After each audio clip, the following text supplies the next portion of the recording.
And I thought that maybe it can be not a bad idea to try and convey here the message that what started some days ago or a few weeks ago in Prague with this attempt to unite Europe beyond the borders of the European Union and to include countries that in one way or the other are connected to not simply the fate of Europe, but also to how the European Union moves forward.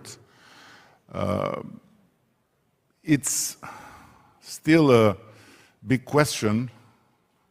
Yes, this community is needed.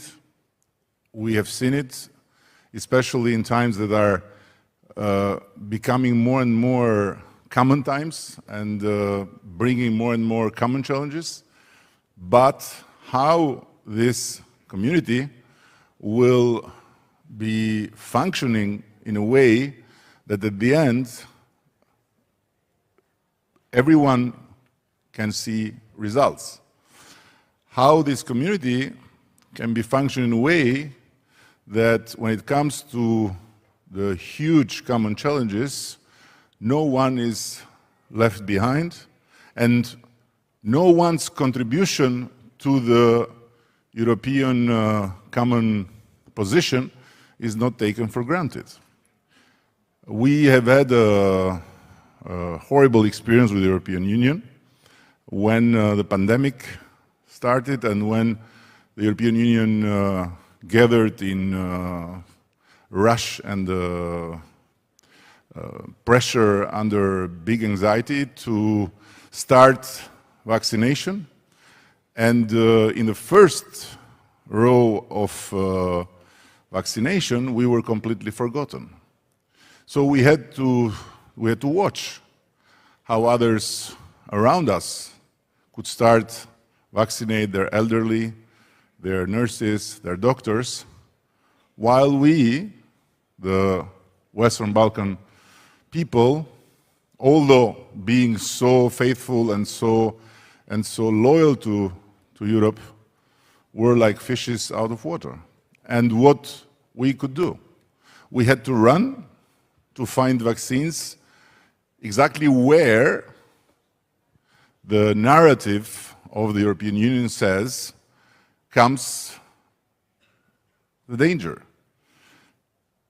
China, Russia, and Turkey.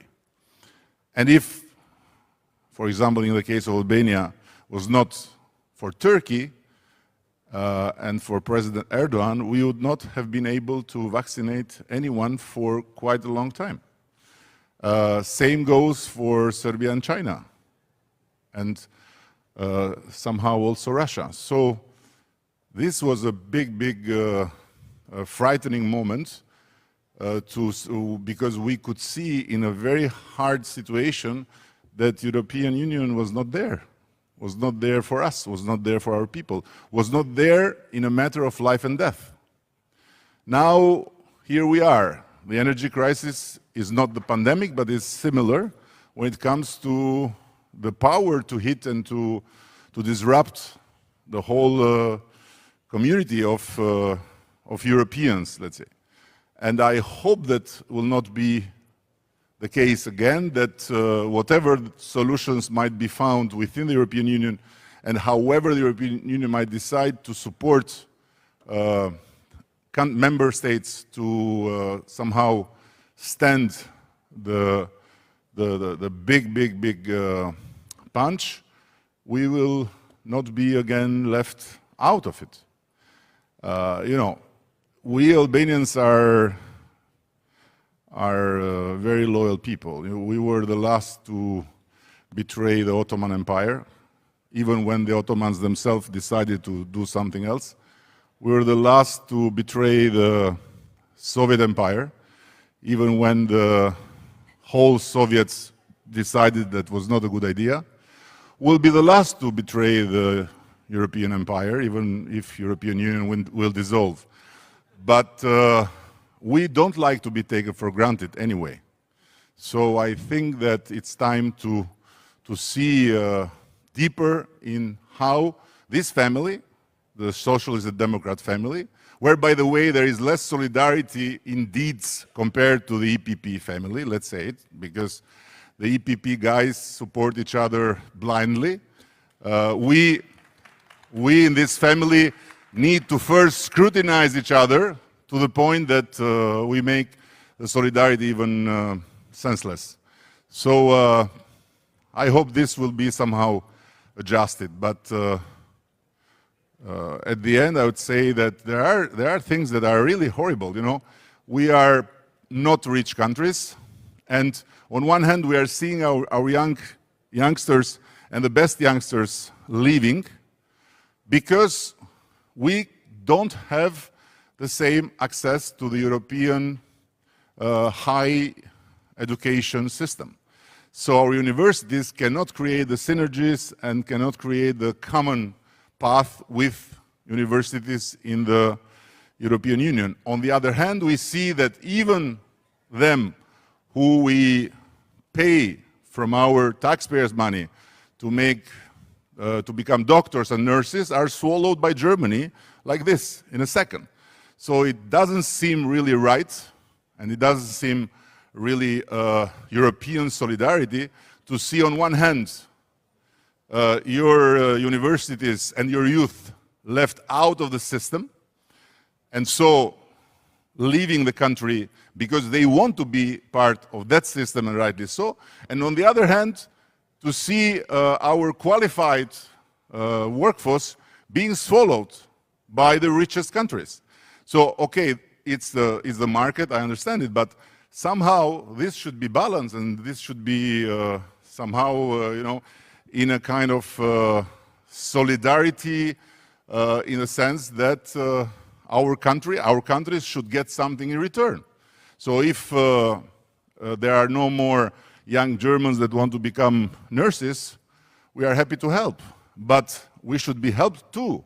It can't work. It can't work in one way, and there are several themes like that need to be addressed. And I hope this new European political community is not the ultimate French delicious cheese just to avoid the big meal, but it's a real meal, and it's a meal for everyone, not just for them with EU, but also for them with just E.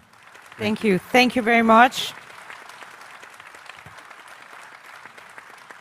And for those who are more interested in your specific ideas on that, I can recommend your opinion piece last week in Politico with also the Dutch. No, this was not all about what I want to say, because it was a compromise between me and Mark Rutte. So it was was a Dutch-Albanian cooperation, yes, which was very fascinating, frankly, for me and for us, because until a few years ago, Netherlands was the most tough and the most unpenetrable force preventing us to open the negotiations. But then they won elections and they were fine, so they can see us with another eye. Well, I'm happy for that.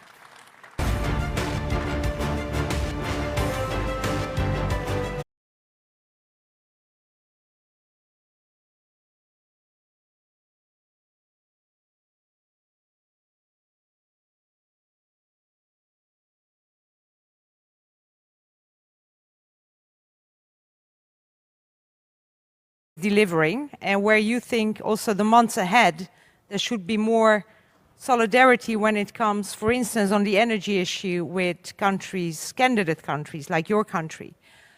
There's also recently been cyber attacks against Albania. What in the specific issue of security is where you see more European cooperation should be taking place? Yeah, thank you for the question. But first, let me express my gratitude to Sergei, who entered now the room. So, Sergei, thank you very much for everything you have done. You have been an incredibly strong and incredibly heartwarming point of reference in very bad times. And I hope this is not simply because you are a Bulgarian social democrat, but I hope this is the spirit that will be also transplant it to a Swedish social democrat and we'll have the same. Now, I have just to tell you in a few words that we were attacked very, very heavily by the Islamic Republic of Iran in an attempt to wipe out completely our data and to destroy completely our system of online services, which is a very developed one in Albania. And just yesterday in the new UN Digital Compass development, Albania ranked 8th in Europe, but in the whole Europe, not just in our Europe without you, and 19th in the world, meaning we have a quite sophisticated system of online services that is now part of the life of the citizens, with a lot of benefits in eliminating time, eliminating queues, eliminating bribery, and they really hit it in a very strategic part of our daily functioning. The reason has to do with the fact that Albania has sheltered several thousands Iranian opposition members, because we are a bit a different place when it comes to solidarity with people that are in need, and it's not by coincidence that Albania was the only country in the whole Europe to have more Jews after the Second World War than before, because the Jews in Albania were protected, and there is no record of a single Jew that was delivered to the Nazis. And then when the crazy ethnic cleansing machine of Slobodan Milosevic started its very dirty and bloody job in Kosovo, there were nearly 1 million people that were displaced, and half of them, 500,000, they were sheltered in Albania. And lately, when the pull-out from Afghanistan was quite a messy story, we opened the doors to some thousands of Afghans that nobody wanted to take, although they were working for us. And it was a really embarrassing situation to see that NATO member states that used these people as translators, drivers, engineers, experts, and that pushed women to get out, speak, stand in the line, had this terrible idea to not only leave, but leave without them. So we couldn't save all of them, but I'm very proud because we saved a lot of them.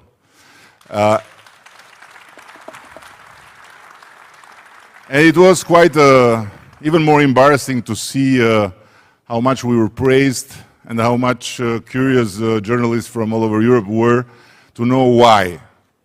What should have been the norm was an exception, and this was a shame for the larger community.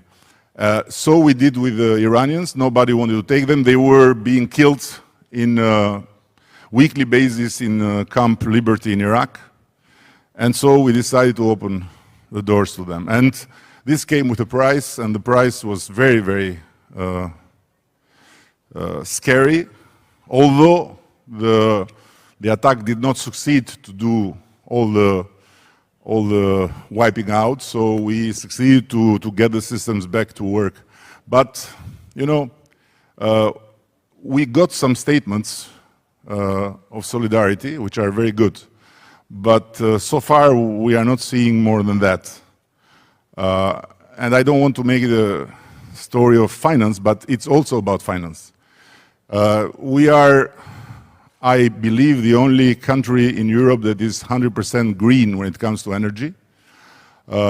but in the same time we're based fully on hydro. So when God does not cry enough, we have problems. And so we have to go to the import. And in this also I see that there is a problem, because it's not enough to make statements and to applaud countries or people for behaving in the right way, but it's also needed to ask yourself how much they are struggling to behave in the right way. To not let them then look elsewhere. And again, when it comes to cyber, this is just the beginning. I believe that we'll be faced with more, not just Albania, but everyone. And I find completely surreal that Europe has not yet a common system of data and a common system of response when it comes to security. And to end, I want to share here also this other side of the story, which has to do with the people that seek asylum, young people seeking asylum lately in Britain. And British government telling us, you have to stop them. So how can be the job of the government of Albania to put in order the channel there?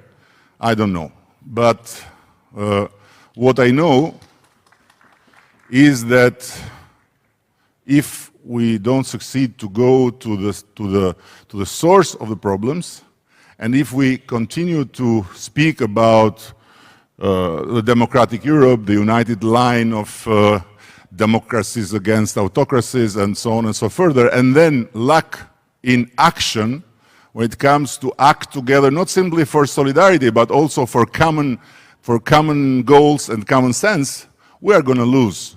And we are going to lose big time. Because there is one big disadvantage democracies have while fighting autocracies, and let alone while fighting a war. The threshold of pain of people that live under dictatorships and under brutal regimes is much higher than the threshold of pain of people that live in democracy. Mr. Prime Minister, this is what I hate about moderating, getting 2 minutes per speaker. You should never ask limit of time if you want to talk to Balkan man. I know, I Never. have to learn a lot from you. Never. I have to learn a lot from you. We come from a tradition of a lot of talking, and it looks like Margaret Thatcher thought about us when she said, if you want to talk, find men. If you want to fix things, just do it with women. Eddie Rama, thank you.